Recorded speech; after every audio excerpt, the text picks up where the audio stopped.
Is there really a need for an intro on this video? I know you've all at least touched a Pokemon game before, and you've seen a move get clicked that makes you want to put your fist through the nearest piece of drywall that you can find. An easy task in America, but quite the endeavor in Europe. I'm sorry, at least your Mankey can learn Brick Break, but you're not so lucky. Point is, there's a lot of moves in Pokemon that a lot of people can't stand see getting clicked against them. While there's a long list of moves that individuals will complain about, like Toxic or even Stealth Rocks for some reason, this list is limited to the moves that are most broadly hated by the competitive side of the community. As a side note, your opinion on moves like Protect, Stealth Rocks, and Fake Out are a litmus test on if you're actually good at the game or not, but that's a conversation for another day. For now, let's talk about the most hated moves in competitive Pokemon. If you enjoyed this video at any point in time, be sure to leave a like and subscribe. As a matter of fact, you should really just subscribe right now because I have a playlist full of content just like this that you can watch once this video ends. And if you think you're subscribed, do me a favor and double check because a lot of my viewers actually aren't. With that, let's get into the video. Okay, we're getting this one out of the way right off the bat because it's genuinely the easiest one to explain, and just saying out loud what the move does will cause even the coldest hearted among you to feel the need to offer your neighbor a hug. If we told Ebenezer Scrooge what Dire Claw did to us, we could have skipped the whole ghost thing, but Dire Claw is an 80 base power physical poison type move. If I stopped here, we'd be talking about Poison Jab, a move which no one would complain about without getting laughed at. But this move has a 50% chance to status the target, with this status chance being evenly split amongst poison, paralysis, and sleep, meaning that on any given turn, there is a 16% chance to just put something to sleep. What's worse is that this move was given to Sneasler exclusively, so it's on a Pokemon which naturally outspeeds most other Pokemon. You could be in a winning position against Sneasler, and suddenly your Pokemon's just face down on the floor catching a power nap while the rest of the team beats the daylights out of it. Best way to describe this move is someone took a solid poison type attack that most people would run regardless of any secondary effects and put a little poop on it. It's a solid move with RNG pushing it over the edge to the point of being fundamentally unhealthy for the game. There's quite literally no downside to ever clicking this move. Even if it's resisted, it could cause a game-changing status condition that would instantly win you the battle. The existence of this move has led to Covert Cloak stocks going through the roof and Eviolite Electabuzz being considered one of the best redirection Pokemon in the game since it can tank the hit and is immune to everything it can do except for the poison. Let's take a break from all this negativity and talk about something a little bit more positive, like today's sponsor, Zen Market. This video is sponsored by Zen Market. Zen Market is a proxy shopping service that helps you buy and ship goods directly from Japanese websites without the barrier of needing to speak Japanese or live in the country to receive the items you purchase. Many stores don't ship internationally. That's where Zen Market comes in. With Zen Market, you can buy from over 10,000 Japanese stores with free 60-day storage of your purchased items. Simply create a Zen Market account, add item URLs to your cart from any Japanese online shop, and place your order. Zen Market will then give you a quote on your purchase. Once that's done, simply pay for your items, pay for shipping, and wait for your items to be delivered right to your door. You can use this service to get some sweet Japanese exclusives like Pokemon cards, plushes, and figures, or any other item you just can't get outside of Japan. Zen Market provides its services in 19 different languages with great customer service. Their loyalty program allows for you to earn balance credits and up to 1% cash back. So what are you waiting for? With over 2 million users worldwide, Zen Market is the best choice in proxy shopping services. Sign up with promo code MoxieBoost to get 1,000 free Zen points when you create your account. That's code MoxieBoost to get 1,000 free Zen points when you create your account.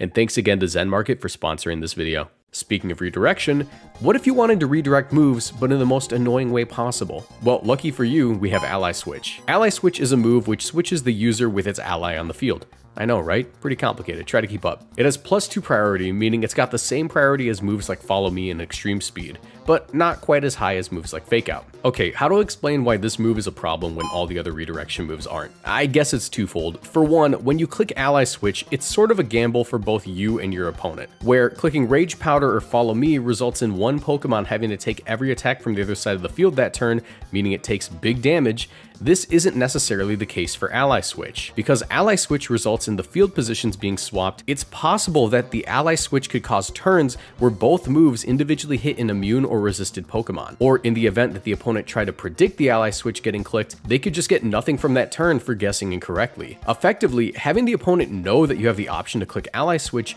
means that you get just as much value out of clicking the move as you do from not clicking the move. The mind games themselves cause misplays to be made on the opponent's end, and since this move has the same priority as Follow Me, it can't even be reliably outplayed simply by using priority moves. While originally this move was very rare to be seen clicked in battle, as of Generation 8 its distribution had increased heavily, meaning an excessively long list of Pokemon could learn the move and just randomly tech it onto their moveset. Something ridiculously frustrating in online ranked battles where there's no open team sheets, where moves like Rage Powder and Follow Me have extremely limited distribution, making it super easy to tell which Pokemon run them. In Generation 8, Over 80 Pokemon could learn Ally Switch, making it basically impossible to predict on most teams. Like, what do you mean Kingler and Vanillix have a Psychic-type redirection move? Who thought that was okay? But what's more rage-inducing than Ally Switch?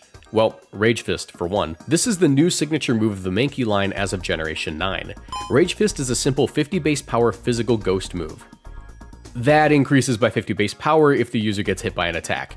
And every time it gets hit by an attack.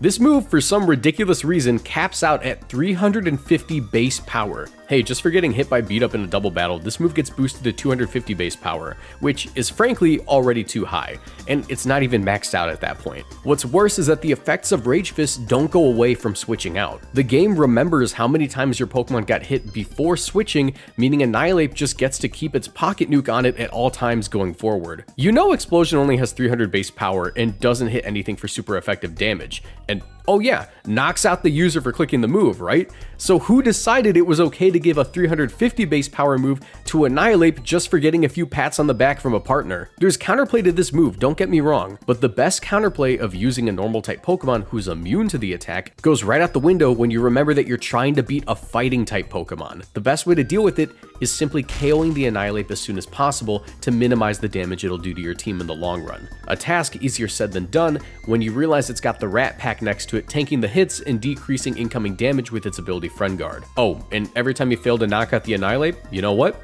The Rage Fist just got 50 points stronger. Fixing this move is as simple as resetting the boost by switching out, or just lowering the cap of the move to like 200 base power, but nah.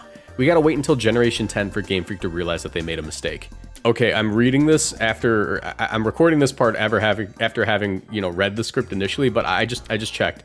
No, Explosion's only 250 base power. This move's ridiculous. This move's stupid. Why is Rage Fist 350? You know that you can just like get more health back from clicking Drain Punch too, so it's not like it's terribly hard to eat. I don't know. We're moving on. We're moving on. If clicking Ally Switch is gambling, Minimize is what we call advanced gambling. While not considered a super viable competitive move, this move has spawned multiple playstyles on its own, from Muxmirgle to Chansey Carbink. Minimize does one very obvious thing, and one thing you might not even know about. The obvious thing is making your Pokemon's evasiveness sharply increase, lowering the odds that any attack actually connects with it. The other thing it does is cause your Pokemon to take double damage from crushing moves. Crushing moves include the likes of Heavy Slam, Stomp, and even Dragon Rush, which can never miss a Pokemon that has clicked Minimize. Alternatively, you could just click other moves that never miss generally, but the thing is that these moves rarely come in base powers higher than 60, because their low risk comes at the cost of their potential damage.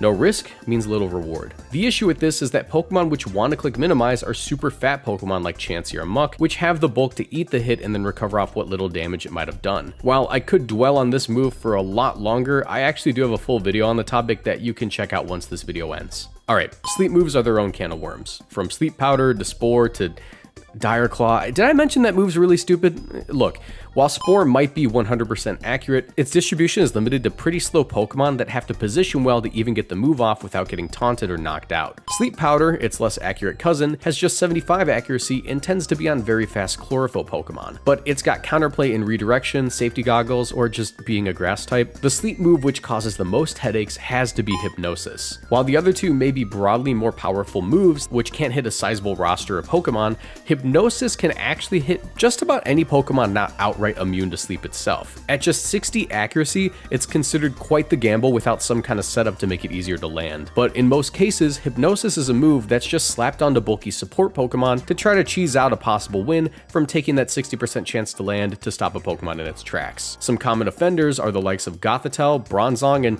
hey, it might not be Hypnosis, but I've lost a few controllers to Sing Clefairy, a Pokemon clicking a 55 accurate move instead. I mean, just kidding, I haven't actually lost any controllers. Take care of your controllers. Make sure you're throwing them at American walls, not the European ones. Those are made of bricks. Alright, your opinion on this move doubles as a personality test.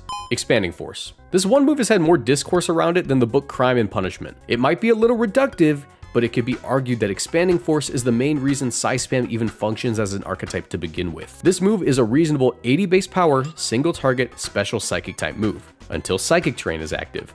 Once Psychic Terrain is active, this move becomes 120 base power and hits both opponents. Mind you, this is on top of the 30% increase in power it gets from being a psychic type attack used in psychic terrain. So when you account for both increases in power, the fact that the user is probably a psychic type themselves, and the damage reduction from it being a spread move now, Expanding Force hits each individual Pokemon for 175 base power. It's simply a move which punishes you harder than most other moves for being out of position. That position in question is either being a dark type, behind Protect, or somehow just removing the terrain. Thanks, Rillaboom, you're basically the only Pokemon currently in the game who can do this. Pincurchin? I hardly know her. I think that the main thing pushing this move over the top is the fact that it goes from being a reasonable move to a downright crime just for having terrain set up, because you need to keep in mind that beyond the boost in power to the moves, Psychic Terrain also limits counterplay. It causes priority moves like Fake Out to fail, so you gotta be the right Pokemon at the right speed tier for the job to KO the user, and the fact that the most popular terrain setter is indeed a female, a Pokemon with access to Follow Me, means that in all likelihood, the Expanding Force user is pretty well protected and able to click the move multiple times. Size Spam isn't terribly hard to beat if you're halfway decent at the game, but dang, it's certainly a skill check in the right hands. Alright, we're at that point in the video where we have to see who even made it this far. Comment down below about how I convinced you that we really need to remove Body Slam or Whirlpool from the game, or something just to mess with the people who haven't finished the video yet. Have fun with it. I love misinformation. It's really fun. Finally, what might be the move which has caused a similar amount of mental breakdowns to Dire Claw has to be Bleak Wind Storm, a move exclusive to Tornadus as a Pokemon Legends Arceus. This is a 100 base power flying special attack with 80 accuracy that hits both opponents and has a 30% chance to lower the target's speed. Why is this such a rage-inducing move? Because it's too good to not run and simultaneously the worst move ever made. Let me explain how this is even possible. Bleak Wind Storm does solid damage and hits important Pokemon like Urshifu, Rillaboom, and Ogerpon for super effective. But beyond that, it can lower their speed stats, allowing for a partner to then move first and secure a KO that they'd otherwise not be able to, at least not without taking a hit first. So there's a reality where you click this move and you not only chunk both Pokemon, but they get their speeds lowered and one of them gets KO'd before they can attack. There's another reality where you click this move, hit both Pokemon, they don't get their speeds lowered, and you lose one of your Pokemon fair and square. And there's yet another reality where you miss both Pokemon, get no damage or speed drops, and lose both of your Pokemon. In the Bleak Wind Storm community, we call this turn 1, 2, and 3. Do you see where the issues arise here? There's so much variability in clicking this move due to its speed dropping mechanics and accuracy that you could end up with tons of different board states that require different plays to be made, if you don't end up in just a losing or winning position outright from the first one. Did I mention that sometimes the speed drop is actually a bad thing for you? We call this situation the King Gambler's fallacy. My point is, you could ask 100 different people if they like the move, and you get 100 different answers, all of them punctuated with a story of the worst case scenario playing out before their eyes at a major tournament. Also, it always hits if rain is active.